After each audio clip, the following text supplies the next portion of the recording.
నా పేరు త్యాగరాజు. నేను చాలా చెడ్డవాడిని. 50, 57.5 సంవత్సరాలు వచ్చే వరకు. ఎన్ని సంవత్సరాలు వచ్చే వరకు? 57.5 సంవత్సరాలు వచ్చే వరకు బైబిల్ లేదు. ఈ బైబిల్ లేదు, దేవుడు లేడు అని చెప్పా. ఏం చెప్పా? యేసు ప్రభు లేడని చెప్పి. ఇప్పుడు చెప్పండి, నేను బుద్ధిహీనా కాదా? చెడిపోయిన వాడినా కాదా? ఇప్పుడు ఇది లేకపోతే నేను జీవించట్లా. హల్లెలూయా చెప్పండి. ఆ, కాబట్టి నేను చాలా చెడ్డవాడిని. చెడ్డవాడిని నేను. కాబట్టి దేవుడు లేడని చెప్పారు. నేను కమ్యూనిస్ట్ పార్టీ మార్క్సిస్ట్ అని ఎర్ర జెండా చూసారు ఎప్పుడన్నా? ఎర్ర జెండా ఎక్కువగా ఏలూరులో ఉంటుంది. ఏలూరులో అక్కడ జరిగే సమావేశాలన్నిటికీ గుడివాడ నుంచి వచ్చేవాడిని. కాబట్టి ఆ జెండా వాళ్ళు ఏం చెప్తారంటే దేవుడు లేడని మరి ఒక సిద్ధాంతం వాళ్ళకు ఉంది. నేను 57.5 సంవత్సరాలు వచ్చే వరకు దేవుడు లేడని చెప్పాను. 2011 సంవత్సరం డిసెంబర్ 7వ తేదీన రాత్రి సమయమందు నాకు ఇక్కడ నొప్పి వచ్చింది. ఎంత నొప్పి వచ్చిందంటే భరించలేనంత నొప్పి. డిసెంబరు 7వ తారీఖున వచ్చింది. డిసెంబరు, జనవరి, ఫిబ్రవరి, మార్చి 22వ తేదీ వరకు ఆ నొప్పి అట్లాగే వస్తూ ఉండేది. 4 విడతలుగా వచ్చేది రోజుకి. ఎన్ని విడతలుగా? నేను గ్యాస్ అనుకొని డాక్టర్లు అందరి దగ్గరికి వెళ్ళా. గ్యాస్ ట్యాబ్లెట్లు వాడుతున్నా గ్యాస్ అని. కానీ నొప్పే కరెక్ట్ టయానికి వచ్చేసేది. మార్చి 22న యాంజియోగ్రామ్ అని అంటుంది. యాంజియోగ్రాము టెస్ట్ చేసిన తర్వాత డాక్టర్ అన్నారు, నువ్వు ఎట్టా బతికేవయ్యా అన్నాడు. ఏమన్నాడు? అది heart attack, severe heart attack, అసలు నువ్వు చచ్చిపోవలసింది, ఇప్పుడు వాటికి ఎట్ట బతుకున్నావు అన్నాడు. హల్లెలూయా చెప్పండి. మరి కొత్తపల్లిలో నేను నిలబడాలా వద్దా? మీ ఎదుట నేను సాక్ష్యం చెప్పాలా వద్దా? హల్లెలూయా చెప్పండి. కాబట్టి డాక్టర్ ఏమన్నాడంటే ఇది హార్ట్ అటాక్, నువ్వు ఎట్ట బతికేవు అన్నారు. దేవుని కృప నాతో ఉంది. హల్లెలూయా. నేను చెడ్డవాడినా కాదా? చెడ్డవాడిగా ఉండగా మరి ఎట్లా సాధ్యం అవుతుంది? దేవుడి కార్యాలు అలా ఉంటాయి. ఏమవుతుందంటే నాకు స్టంట్ వేశారు 2012.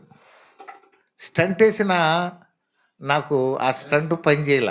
మళ్ళీ 2013లో నాకు టెస్టులు చేస్తే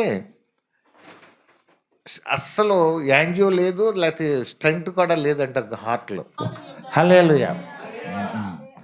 చూడండి, నాకు స్టంట్ వేసారమ్మా, 1,73,000 రూపాయలైంది. 1,73,000. నేను స్కూల్లో టీచర్ని. ఏం పని చేస్తాను నేను? టీచర్ని. పిల్లల్ని కొట్టడం. మరి టీచర్గా చేస్తానా? నేను మరి నాది గవర్నమెంట్ జాబ్ కాదు. నెలకి 14,000 ఇచ్చేవాళ్ళు.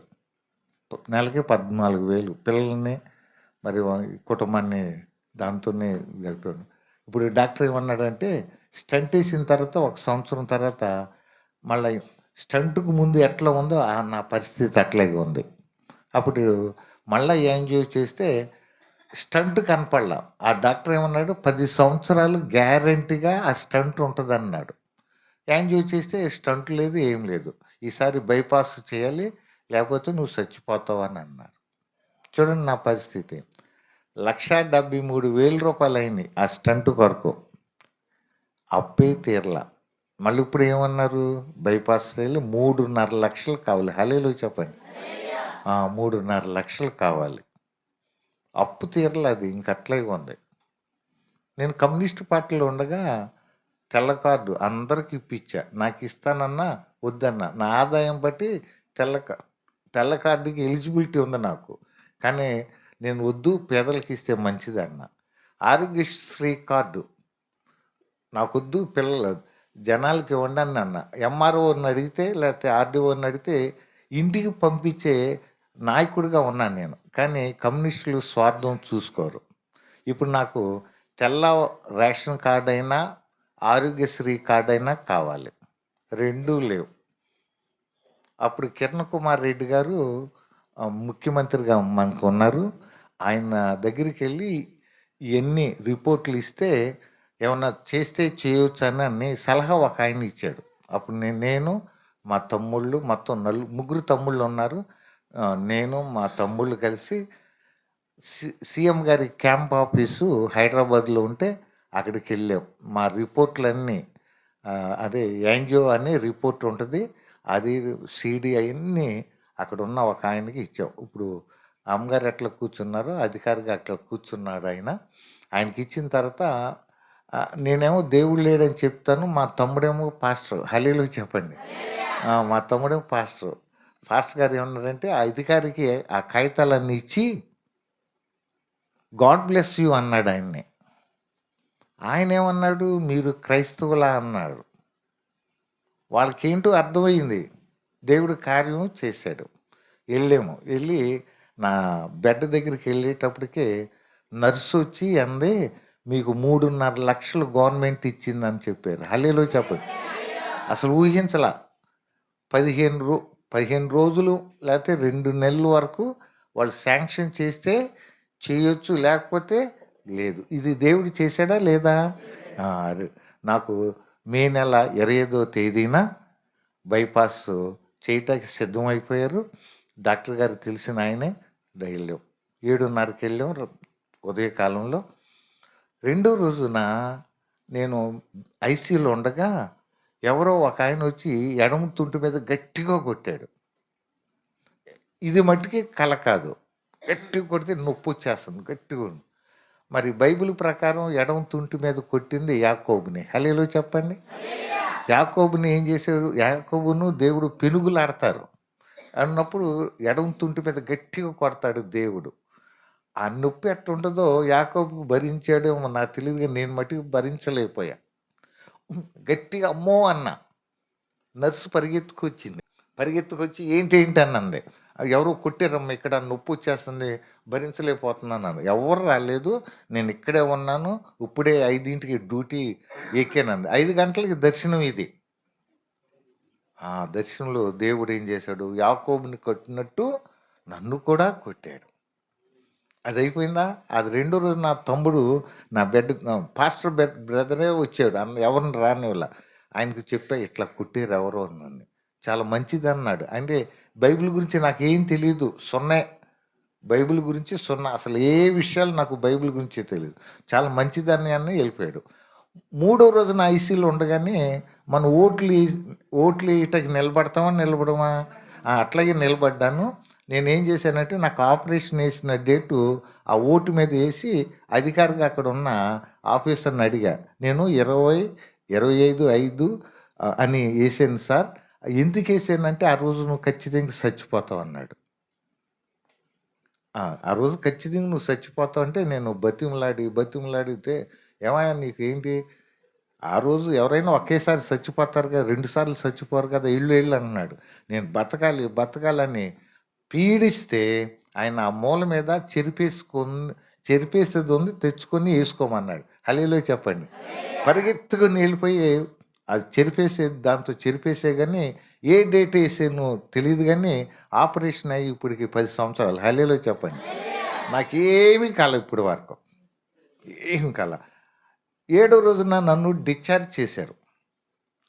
హాస్పిటల్ నుంచి డిశ్చార్జ్ చేసి ఒకరోజు బయటికి వెళ్ళి వచ్చిన తర్వాత heart beat, pulse reading, BP ఎట్లా ఉందో టెస్ట్ చేయటానికి బయటికి వెళ్ళమన్నారు. 2 రోజులు బయటికి వెళ్ళి రామన్నారు. ఆ రోజు ఆదివారం, ఆ రోజు శనివారము మేము మా మేనత్త కూతురు కోటి అని హైదరాబాద్లో పెద్ద హాస్పిటల్ ఉంది. కోటి సెంటర్ అంటారు. అది మార్కెట్ ప్లేసు. 140 మంది డాక్టర్సు ఆవిడ చేతి కింద ఉంటారు. అందుకని మేము ఆ ఇంటికి వెళ్ళి ఉన్నాము. వాళ్ళు ఉదయాన్నే అందరూ చర్చికి వెళ్తున్నారు. మరి నాతో పాటు ఉన్న తమ్ముడు ఏమన్నాడు, అన్నయ్య మరి నేను కూడా వాళ్ళతో చర్చికి వెళ్తాను నీకు అభ్యంతరం లేకపోతే అన్నాడు. వెళ్ళు నువ్వు అన్న. వెళ్ళమంటే వెళ్తే నాకు ఒక బైబిల్ ఇచ్చాడు. అంటే మా ఇంట్లో డిస్కషన్ జరిగింది. యాకోబు కొట్టాడు, మళ్ళా బతికే సంవత్సరాలు దేవుడు మార్చాడని, దేవుడు అన్నయ్యని తాకుతున్నాడని అనుకున్నారు. ఏమైందంటే అన్నయ్య వదిన నిన్ను బైబిల్ చదవమంది, బైబిల్ చదువుకోమందని ఇచ్చాడు. నేనేం చేశాను, దాన్ని పక్కన పెట్టా. అందరూ చర్చికి వెళ్ళారు. నేను అది మే నెల కదా, ఏసీ వేసారు. ఒక్కడినే ఉన్నా. హల్లేలూయా చెప్పండి. ఒక్కడినే ఉన్నా. నేను స్టంట్ వేసి బైపాస్ చేయటానికి సంవత్సరం పట్టింది. ఆ మధ్యలో క్రైస్తవ పాటలు వినేవాడిని. ఐపాడ్ అని ఉంటుంది, దాంట్లో వైర్లు పెట్టుకుని పెట్టుకొని వాకింగ్ చేస్తూ ఉండేవాడిని. ఇప్పుడు ఆ పాటలు వినేవాడిని. ఎంత ఇష్టంగా విన్నానంటే అంత ఇష్టంగా ఉన్నా. అందులో ఒక పాట వెళ్ళిపోయాడు మా తమ్ముడు, నాకు బైబిల్ ఇచ్చి వెళ్ళాడు. నేను ఒక్కడనే కూర్చున్నా, ఏసీ వేసుకున్నాను, చల్లగా ఉంది, హాయిగా ఉంది. కానీ నేను ఆ పాటలు పాడేదాన్ని ఆన్ చేశాను. ఆన్ చేయగానే ఈ పాట వచ్చింది. ఏ పాట? నేను చదువుతున్నాను, నేను పాడలేను. నా ప్రియమైన యేసు ప్రభు వేలాది స్తోత్రములు, నీవిచ్చిన రక్షణకై దేవా స్తోత్రములు స్తోత్రము, నువ్వు చేసిన ఉపకారమునకై దేవా స్తోత్రములు స్తోత్రములు. ఆపద దినములో నా ప్రభుని తలిచి తిని, దేవా నీ దయతోడనే ఆశీర్వాదం పొంది తిని, ఈ దినము నే పాడుట నీ వలనే యేసు ప్రభు, ఎల్లప్పుడూ నే పాడేదా నా యందు వసించుము. ఆ పాట స్టార్ట్ అయింది. ఎప్పుడైతే ఆ పాట స్టార్ట్ అయిందో నా ఒళ్ళు షాక్, కరెంటు షాక్ కొట్టితే ఎట్లా ఉంటుంది అట్లా ఉండి గడగడలాడిపోతుంది. ఎంతగా ఏడ్చానంటే అంతగా ఏడ్చా. మా అమ్మ చచ్చిపోతే ఏడవల, మా నాన్న చచ్చిపోతే ఏడవల. ఎందుకని? కమ్యూనిస్టులు బంధువులు చచ్చిపోతే ఏడవరు. నాది ఒళ్ళంతా ఇక కమ్యూనిస్ట్ పార్టీ నిండిపోయింది కాబట్టి ఏడవల. కానీ ఆ రోజు ఆ పాట వచ్చినంతసేపు ఏడ్చి ఏడ్చి ఏడ్చి సొమ్మసిల్లిపోయా. అప్పుడు నేను 6 సంవత్సరాల పిల్లోడిని అయిపోయి. హల్లేలూయా చెప్పండి. దేవుడు నన్ను ఆ పాట ద్వారా ఏం చేశాడు? రక్షణలోకి తీసుకెళ్ళాడు. హల్లేలూయా చెప్పండి. ఆ పాట ద్వారా కూడా రక్షించబడతారా, పాట విని రక్షించబడతారా మీరు అనొచ్చు. అంటారా అనరా? అంటాం.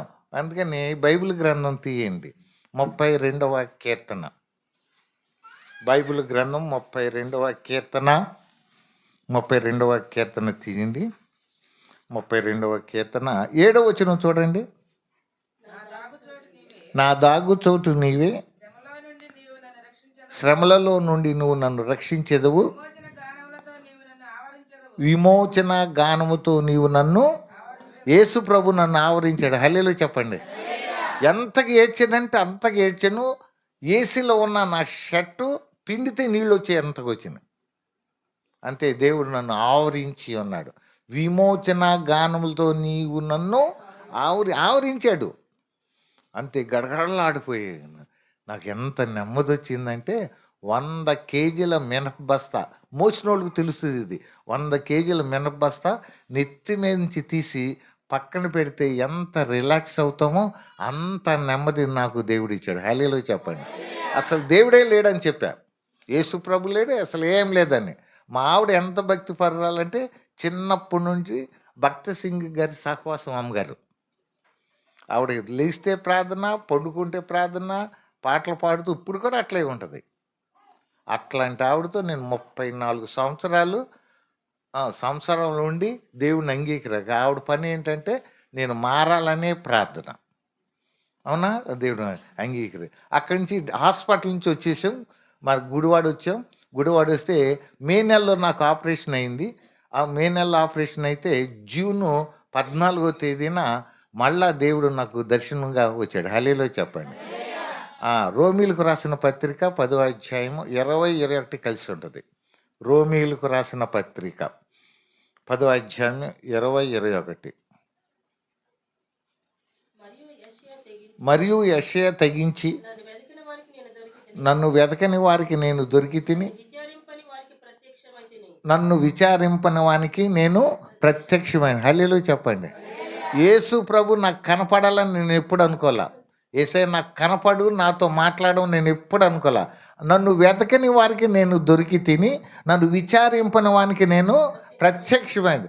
యేసయ్య తెల్లవారుజామున 5 గంటలకి, ఇది కల కాదు, మళ్ళా యేసయ్య ఆకాశం విప్పబడటం అనేది 2 సార్లే ఉంటుంది బైబిల్ గ్రంథంలో. ఎన్నిసార్లు? 2 సార్లు. ఒకటేమో యేసయ్య బాప్తిసం తీసుకున్నప్పుడు ఆకాశం విప్పబడుతుంది. రెండోసారి ఏలియా మరి మోషే వాళ్ళిద్దరు కలిసి రూపాంతర కొండ దగ్గర యేసు ప్రభుని రేపు సిలువేస్తారు, నువ్వు అంత ధైర్యంగా ఉండు, ఏమవుదని ఓదార్పు చేయటానికి వచ్చారు. హల్లెలూయా చెప్పండి. అప్పుడు 2 సార్లు ఉంది. మరి నేను తెల్లవారి చూస్తుంటే ఆకాశం విప్పబడింది. తెల్లని వస్త్రం ధరించిన వ్యక్తి నా దగ్గరికి వచ్చాడు. ఆయన వస్త్రాలు నా మొహం మీద ఇట్లా ఇట్లా పడతంటే ఏంటో ఏంటి నేను అటు చూసా. అప్పుడు యేసయ్య అన్నాడు, పేరు పెట్టి నన్ను యేసు ప్రభు పిలిచాడు. హల్లెలూయా చెప్పండి. యెషయా గ్రంథము 43వ అధ్యాయము మొదటి వచనం మూడో లైన్ నుంచి చదవండి. యెషయా గ్రంథం 43 ఒకటో వచనం మూడో లైన్ నుంచి. అయితే యాకోబు నిన్ను సృజించిన వాడైన యెహోవా, ఇశ్రాయేలు నిన్ను నిర్మించిన వాడు ఎలాగూ సెలవిచ్చుచున్నా, నేను నిన్ను విమోచించి ఉన్నాను, భయపడకము, పేరు పెట్టి నిన్ను పిలిచి. చూడండి అంతే. నువ్వు నా సొత్తు అన్నాడు ఆయన. చక్కటి మాటలతో అన్నాడు. అనగానే అప్పుడు యేసు ప్రభు నాతో ఏం మాట్లాడేది అనండి, త్యాగరాజు నువ్వు ఎంతకాలం నాకు దూరంగా ఉంటావు, నీ ప్రక్కన నాకు చోటు ఇవ్వా అని యేసు ప్రభు నన్ను అడిగాడు. హల్లెలూయా చెప్పండి. యేసు ప్రభు నాతో ఏం మాట్లాడాడు, ఎంతకాలం నువ్వు నాకు దూరంగా. నేను 57.5 సంవత్సరాలు వచ్చే వరకు యేసు ప్రభుకి దూరంగా ఉన్నా, లేడని చెప్పా, బైబిల్ అంటే ఇష్టపడేవాడిని కాదు. అలాంటిది ఎంతకాలం నువ్వు నాకు దూరంగా ఉంటావు, నీ ప్రక్కన నాకు చోటు ఇమ్మని యేసయ్య అడిగితే, అప్పుడు నేను దిండు నా మందులు కిట్టు ఆ మంచం మీద నుంచి ఆ చివరికి జరిపితే యేసయ్య నాతో పాటు పండుకున్నాడు. హల్లెలూయా చెప్పండి. ఏమి కావాలో ఆయన నాకు ఇచ్చి వెళ్ళిపోయాడు. ఏమి కావాలో నాకు ఇచ్చి వెళ్ళాడు. అంతే. అప్పటి నుంచి దేవుడితోనే ఉంటున్నా, దేవుని కలిగి ఉన్నా. నాకు మే నెలలో బైపాస్ అయింది. ఆగస్టు 31వ తేదీ శనివారం వచ్చింది. ఆ రోజు నేను బాప్తిసం తీసుకున్న 2013 ఆగస్టు 31. ఈ సంవత్సరం కూడా ఆగస్టు 31 సండే సాటర్డే వచ్చింది, శనివారం. 1 తారీఖు సెప్టెంబర్ 1 తారీఖు ఆదివారం వచ్చింది. నేను బాప్తిసం తీసుకున్న 2వ రోజునే నేను బలలో పాల్గొన్న. హల్లెలూయా చెప్పండి. అప్పటి నుంచి చర్చికి వెళ్తా నిదానంగా దేవుడి మాటలు అంటే సాక్ష్యం చెప్పటానికి దేవుడు మరి నాకు కనిపించాడుగా, నాకు సాక్షిగా ఉండమన్నాడు కదా. అందుకని ఒక 5 నిమిషాలే చెప్పేవాడిని సాక్ష్యం. అంతకన్నా చెప్తే నా గుండె ఒకలాగా బరువుగా ఉండి చెప్పనిచ్చేది కాదు. అట్లా పావుగంట 20 నిమిషాలు ఇప్పుడు మీకు చెప్పిన సాక్ష్యం ఇట్లా చెప్పేవాడిని. దేవుడితోనే ఉంటున్నా, ఆయన కలిగి ఉన్నా. నీకు దేవుడు అంటే నాకు ఎంత ఇష్టమో, ఈ బైబిల్ గ్రంథాన్ని మొన్న అక్టోబర్ నెలలో చివరి గురువారం నాటికి అయ్యేటప్పుడు గురువారం నాటికి 50 సార్లు బైబిల్ చదివా. ఎన్నిసార్లు? దేవునికి మహిమ. అంతే. ఎన్నిసార్లు చదివా? 50. మరి మీరు కూడా చదవాలని ఇప్పుడు నేను చెప్పేది. దేవుడు వాక్యం అంటే నాకు ఇష్టం, బైబిల్ అంటే నాకు ఇష్టం. ఆయన వాక్యం ధ్యానిస్తూ అట్లాగే కూర్చుంటా. 9 గంటలైనా 10 గంటలైనా అన్నం అక్కర్లేదు, అది ఏం అక్కర్లేదు, ఆయనతోనే ఉంటా. చదివి దేవుడు నాతో మాట్లాడతాడు. హల్లెలూయా చెప్పండి. దేవుడు నాతో 9 సార్లు మాట్లాడాడు. అవన్నీ చెప్పటానికి టైం లేదు కదా. అయితే నేను ఇన్ని ఎంఏలు చదివా. ఎన్ని ఎంఏలు చెప్పండి? ఎన్ని? 5 ఎంఏలు. ఎవరైనా చదివితే 2 లేకపోతే 3. నేను 5 ఎంఏలు చదివా. డబుల్ఎంఏ అంటారు ఎక్కువగా. నేను 5 ఎంఏలు చదివాను, కానీ నాకు గవర్నమెంట్ జాబ్ రాలా. ఏం రాలేదు. అయినా ఆయన కార్యాలు అలాంటివి. మన ఆయనకు ఉద్దేశాలు ఉంటాయి, ప్రణాళికలు ఉంటాయి. ఈ తీయొద్దులే. 29 ఇర్మియా గ్రంథం 29వ అధ్యాయము 11వ వచనం, మీ నాకున్న తలంపులు ఉద్దేశాలు నేను ఎరుగుదును, అవి మేలుకరమైందే కానీ కీడు చేసేది కాదని ఆయన తెలియజేస్తాడు. కాబట్టి నేను ఇప్పుడు మీతో ఏం చెప్తున్నానంటే, ఇంతకుముందు నేను దేవుడు లేడని చెప్పేవాడినా కాదా చెప్పండి? గట్టి చెప్పాలి. ఇప్పుడు నేనేం దేవుడు ఉన్నాడని చెప్తున్నాను కదా. అందుకని నువ్వు 5 ఎంఏలు చదివినా నువ్వు నాకు ఉద్యోగం ఇవ్వలేదు.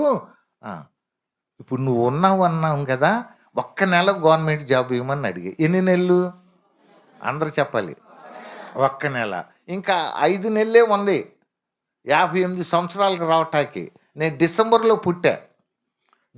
పుట్టాను. మే నెలలో నాకు ఆపరేషన్ అయింది. ఆగస్టులో బాప్తిసం తీసుకున్నా, సెప్టెంబర్. ఇంకా 5 నెలలే ఉంది. డిసెంబర్లో రిటైర్డ్ అవుతా. అందుకని నేను సంవత్సరం అడగల. ఒక్క నెల గవర్నమెంట్ జాబ్ ఇవ్వ యేసయ్యా. మరి మా ఇంట్లో 16 మంది టీచర్స్, అందరూ గవర్నమెంట్ వాళ్ళే. నేనొక్కడినే ప్రైవేట్. యేసయ్య ఒక్క నెల గవర్నమెంట్ జాబ్ ఇవ్వని అడుగుతున్నా. 57.5 సంవత్సరాలకి గవర్నమెంట్ జాబ్ వస్తుంది అన్నోళ్ళు చేతులు ఎత్తండి. అది దేవుడి చిత్తం అయితే. 57.5 ఇంకొక 6 నెలలకి నేను రిటైర్డ్ అయిపోతా. ఆ డిసెంబర్ నెలలో మా మేడం పిలిచి మీ ఫోటో ఇవ్వండి, పదవి విరమణ అని బ్యానర్ కట్టిస్తా అని అంటే ఫోటో ఇచ్చా. నేనేం చేస్తున్నా? ప్రార్థన చేస్తున్నా. 109వ కీర్తన 4వ వచనం. 109వ కీర్తన నేను ప్రార్థన చేస్తున్నా ఉద్యోగం కొరకు. 109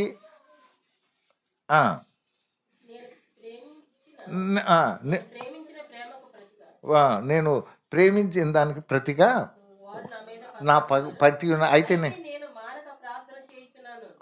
ఏం చేయాలట? అందరూ చెప్పాలా మాట? ఏం చేయాలి? మానక ప్రార్థన చేయాలన్న మాట ఎక్కడికి వెళ్ళింది? హృదయంలోకి వెళ్ళింది. అంటే ద్వితీయోపదేశ కాండము 6వ అధ్యాయం 6-7లో ఉంటుంది. నువ్వు నుంచున్నా, కూర్చున్నా, నడిచినా, పండుకున్నా, లేచినా ప్రార్థన చేయాలని, అంటే దేవుని గురించి మాట్లాడాలని. ఇక నేను బండి మీద వెళ్ళినా యేసయ్య ఒక్క నెల ఇవ్వ అన్నా. నా మనసులో కోరిక ఏంటి చెప్పండి? ఎన్ని సంవత్సరాలు? ఒక్క నెల. మానక ప్రార్థన చేస్తే మన దేవుడు ఎంత గొప్పవాడో 21వ కీర్తన 2వ వచనం. 21:2.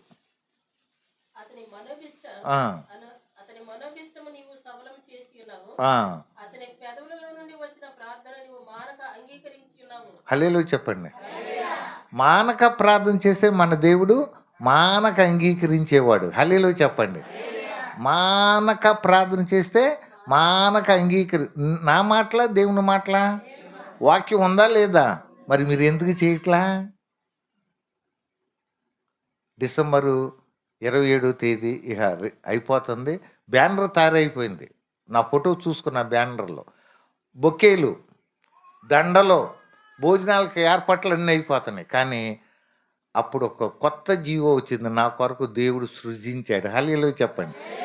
58 సంవత్సరాల నుంచి సర్వీస్ రూలు 60 సంవత్సరాలు పెంచుతూ ఒక జీవో వచ్చింది. అమ్మో, దేవుడు కార్యం చేస్తున్నాడు అనుకున్నా.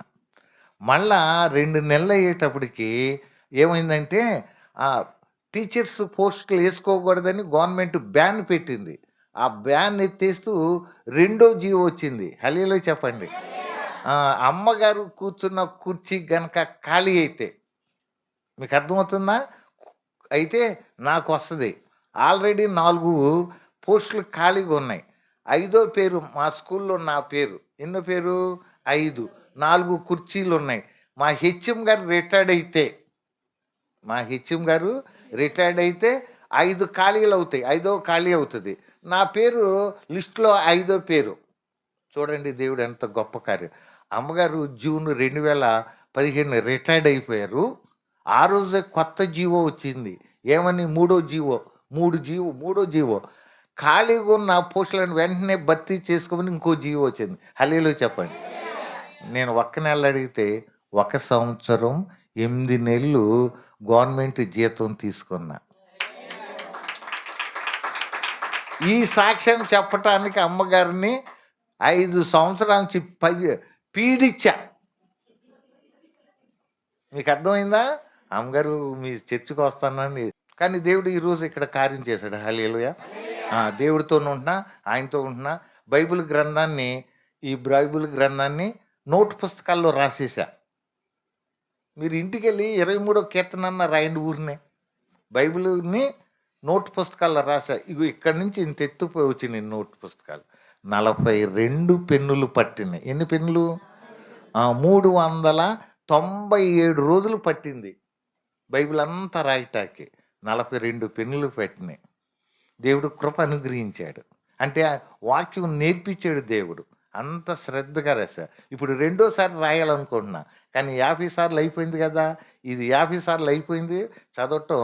బైబిల్ రాసిన తర్వాత రెండోసారి మళ్ళీ 100 సార్లు చేయాలనుకుంటున్నా. అప్పుడు బతుకుతానో లేదో నాకు తెలీదు గానీ, ఆశగల ప్రాణాన్ని దేవుడు చేశాడు. అడిగేదానికంటే ఊహించేది అత్యధికంగా చేయగల సమర్థుడైన దేవుణ్ణి నేను కాదు, మనము కలిగి ఉన్నాం. హల్లెలూయా చెప్పండి. ఆ! మరి ఒక్క నెలే అడిగాను నేను. అంటే సాధ్యం కాదు. ఒక్క నెల అయితే సాధ్యం అవుతదని. మానక ప్రార్థన చేస్తే మానక అంగీకరించే దేవుడు. కాబట్టి నాకు ఉద్యోగం వచ్చింది. నా జీతం ఒకేసారి 14,000 నుంచి 30,000కి వెళ్ళిపోయింది. ఎంత సంతోషపడి ఉంటా. ఆ! 14,000కి దశమ భాగం ఎంతో అంత ఇచ్చేసా. కానీ 30,000 వచ్చినా సంవత్సరం 8 నెలలు దశమ భాగం తీసి మా పాస్టర్ గారికి ఇచ్చా. ఆయన ఎవరంటే మా తమ్ముడే. మా తమ్ముడు పాస్టర్ గారు. ఆయన నాకు ఏం చేశారంటే బాప్తీసం ఇచ్చి బల్లారాధనలో పాల్గొన్నాడు. అంతే నిదానంగా చర్చిస్‌కెళ్ళి కొద్ది కొద్దిగా 15 నిమిషాల కన్నా ఎక్కువ చెప్పేవాడిని కాదు సాక్ష్యం. భయంతోనే వణుకొచ్చేది. అట్టట్టట్ట సాక్ష్యం అరగంట చెప్పటానికి దేవుడు నిలబెట్టాడు. నిదానంగా 5 నిమిషాలు, 20 నిమిషాలు, 30 నిమిషాలు వాక్యం చెప్పటానికి దేవుడు ధైర్యం ఇచ్చాడు. వాక్యం చేస్తున్నాం. ఇప్పుడు 2:30 గంటలు పిచ్చి పిచ్చి కథలు గాని, బయట విషయాలు గాని చెప్పకుండా ఈ తీసుకున్న అంశం మీద 2:30 గంటలు వాక్యం చెప్పే సమర్థత దేవుడు నాకు అనుగ్రహించాడు. నేను రిటైర్డ్ అయిపోయా. రిటైర్డ్ అయిపోయేటప్పటికి అమ్మగారండి 27 చర్చెస్‌లో నా టైమ్ టేబుల్ ఫార్మ్ అయిపోయింది. నెలొచ్చేదాటికి 27 చర్చెస్‌లో మెసేజ్ చెప్పే టైమ్ టేబుల్. మీకు అర్థమవుతుందా? ఆ! మరి డిసెంబర్‌లో రిటైర్డ్ అయిపోయాను. జనవరి అంతా ప్రార్థన చేశా. ఇప్పుడు ఇక్కడికొచ్చి అమ్మగారు నాకు వాక్యం చెప్తాను అంటే అమ్మగారు ఇస్తారు. పాస్టర్ గారు వస్తారు వాక్యం చెప్తారు అనగా నా చర్చ్ అవ్వదు కదా ఇది. అవుతదా? ఇప్పుడు వెళ్ళిపోవాలి గుడివాడ వెళ్ళిపోవాలి నేను. కానీ అట్లానే అందుకని డిసెంబర్‌లో రిటైర్డ్ వాక్యం సాక్ష్యం వినండి. డిసెంబర్‌లో రిటైర్డ్ అయ్యా. జనవరి అంతా మోకాళ్ళ మీద ఉండి ప్రార్థన చేశా. ఫిబ్రవరిలో ముగ్గురు సీఎస్ఐ పాస్టర్లు మా ఇంటికొచ్చి మా దగ్గర చర్చ్ ఉంది తీసుకుంటావా అన్నాడు. దేవుడు చూడండి ఎంత చక్కగా నేను ఎగిరి గంతేసా. ఏం చేశా? ఓయ్! ఏంటట్ట ఎగురుతావు? అంత సంతోషంగా ఉండబాక అది 7:30 సంవత్సరాలు తాళం పెట్టిందన్నారు. ఎన్ని సంవత్సరాలు? ఉంటారు గొర్రెలు ఉంటాయి అక్కడ? మీరు చెప్పండి ఉంటాయా? వెళ్ళిపోతాయా? ఆ! 7:30 సంవత్సరాల తర్వాత 2019 మార్చి 3వ తేదీ ఆదివారం నడిచింది. ఆ పాస్టర్ గారు ఎళ్ళాల్సిన చోటకెళ్ళి 4:30కి ఫోన్ చేసి ఎళ్ళి తాళం తీస్తే కరెంట్ లేదు. ఏం లేదు?